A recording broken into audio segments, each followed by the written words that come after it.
Hello everybody, Beth here from Access Paranormal. For this week's I Want to Know, which is all about what is a slider. Not Slimer, but slider.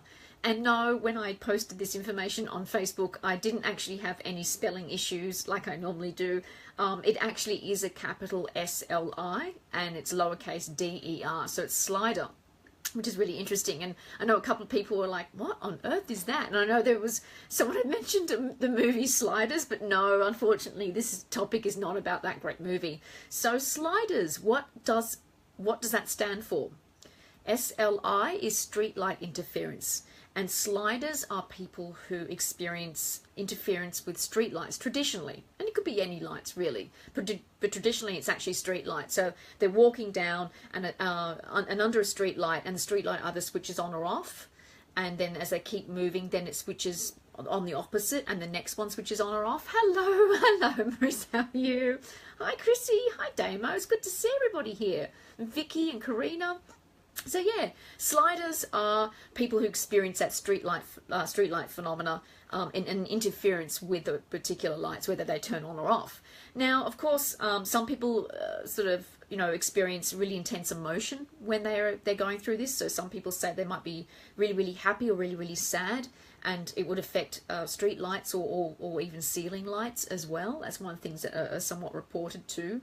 Another thing that sometimes happens is that the bulbs actually burst, and I know someone had mentioned that before, probably a couple of weeks ago, where I think it might have been on another group page, but they said that they actually experience where light bulbs will actually explode in their presence, and they'd have to go through and switch and change all the lights. Now, the reason why I sit in a very dimly lit office is not because I have problems like that. It's actually because I feel I can concentrate better in the dark than I do in full light. I know it's a little bit strange, work in the dark and literally work in the dark. So no, there's no slider issues here with the reason why it's a darkened room.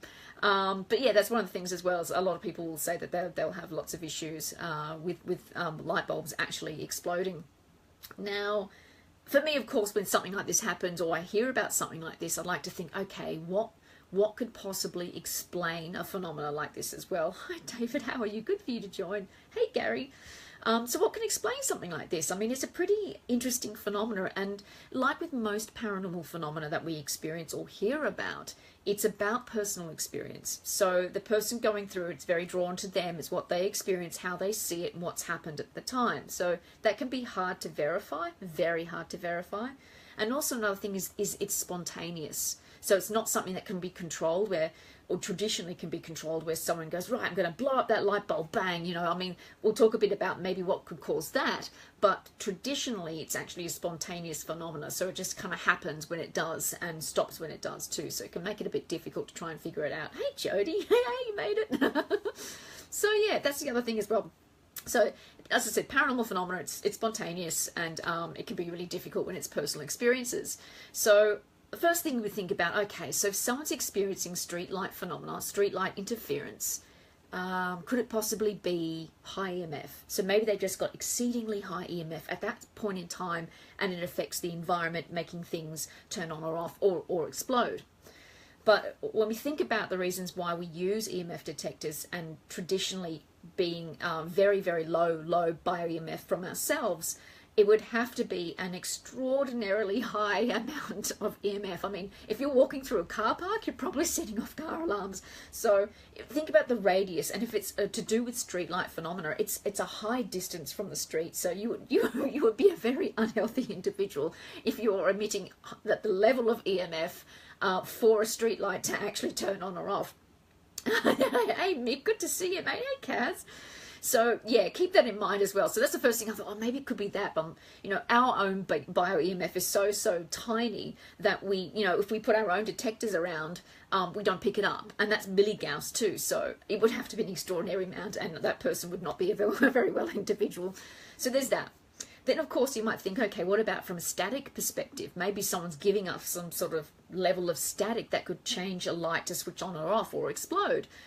Again, you probably have to fall into the same box as why we may not look at it as EMF, because if somebody is generating that amount of static, they might as well put their hands constantly on a Van de Graaff machine, and their hair would be constantly be up, because again, the radius would have to be massive in order for you to be able to affect the environment at the level of that stage for something to be affected as much as that constantly, if you want to look at it that way. Mind you, spontaneous even would still be, you would feel it, it would hurt.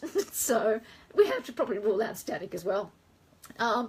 Also, maybe a more plausible thing or reason for streetlight interference could be that maybe some street lights or some lights in a house or anywhere else, the bulb might just be slightly loosely in, so any type of vibration might actually switch it on and off, or just a little bit. So if it's a car park, it could be a loud car going past with a big exhaust, or a stereo, or it could be a train going by.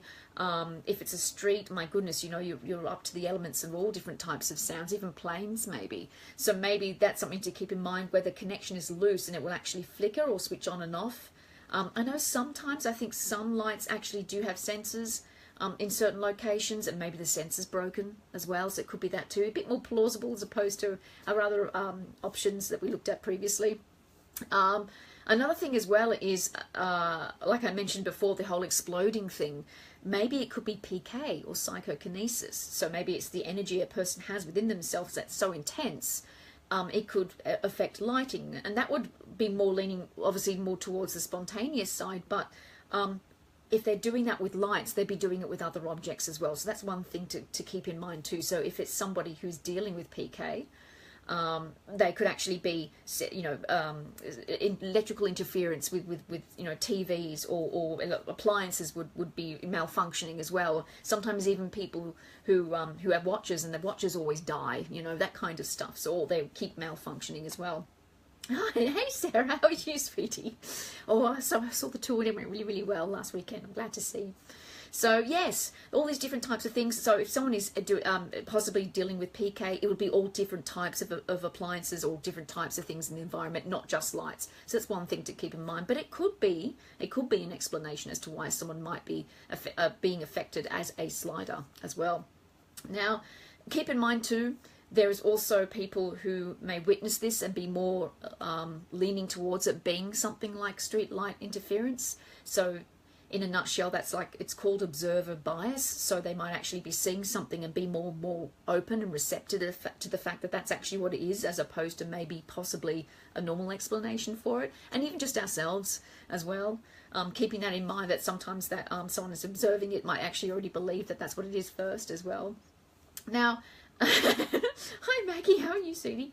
So actually, funny enough, with this particular topic, I think I've actually experienced it myself twice. And once has been under a street lamp, and another time it's been in a car park. And the street lamps, when I walked underneath them, it was 3 of them, and as I walked underneath them, one would switch off, and then as I moved away, it would switch back on, and the other one I walked underneath switched off, and it did that. And I thought, oh, that's a bit interesting. And then as I kept going, it didn't happen to any of the others that I went past. So I thought, oh, well, that's a bit interesting. And years later, I was in a car park at a train station, and as I came out the train station, the same thing happened. My car was parked about four sort of spots away from the main entrance, so I didn't have to walk too far. And I noticed it happen. I thought, that's a bit weird. Now, it's a strange sensor. Like, why is it switching off when you walk past? I mean, that's not very safe. So I walked around and I sat in the car. I thought, I'm going to watch other people come out and see if it's going to happen to them. So by then I was just starting to get into the whole sort of, you know, critical thinking, sort of, you know, if strange things happened, kind of like, we'll use this opportunity to kind of figure it out instead of going, oh, well, it's just a bit strange. So I sat in there and I noticed when other people walked out, it didn't happen to them. So, and it was the 3 lights. 3 lights dimmed and quite significantly as I went underneath it, not completely going out. But that's the only times it's happened to me. You know, I take it with a grain of salt. Maybe, maybe not. I don't know. I mean, obviously I sit in the dark. I'm not affecting light bulbs or anything like that. It doesn't continue to happen. Hasn't continued to happen. But again, it's spontaneous phenomena anyway as well. Oh, really? So Sarah says it happens with her husband a lot. Really interesting. So is it from from the fact that the lights dim, or do they actually break and burst as well? I'd love to find out what your answer is with that too. While we're waiting for Sarah's fantastic answer to her exploding light bulb husband, we've got, there's a book out actually by a guy called Hilary Evans, my bad, and it's called The SLI Effect. Really, and this guy's actually done a bit of research and he's pulled all these cases together, and by doing so he's got this book, and I think he's kind of done a bit of analysis on that as well from what I've read. So if you are interested in reading a bit more about something like this and about the type of phenomena and what causes it and what people have found, that's really good too. Also, hi Monique. Also, I found that what was it? There was something else I was going to mention too. My God, I just got completely lost then. But anyway, it's a really good. Oh, that's right, ASIP. But in the UK, they've actually got released a. I think it looks like a research paper on the research that one person that's part of ASIP has done as well. And I love the stuff that comes from that organisation. It's academic without being really boring. Basically, it's the most layman term style academic information you can find, which is really good stuff to read. So, by all means, hi Cara, hi Monique. So yeah, if you want to go and research ASIP, SLI phenomena, and also have a look at Hilary Evans' SLI effect as well. So if you want to read a bit more up on that too. So thank you so much for watching. Hopefully Sarah will be able to chime on in with what her hubby happens to affect in the house as far as appliances and lights and all that sort of stuff. But until the next exciting episode, hello. See you guys.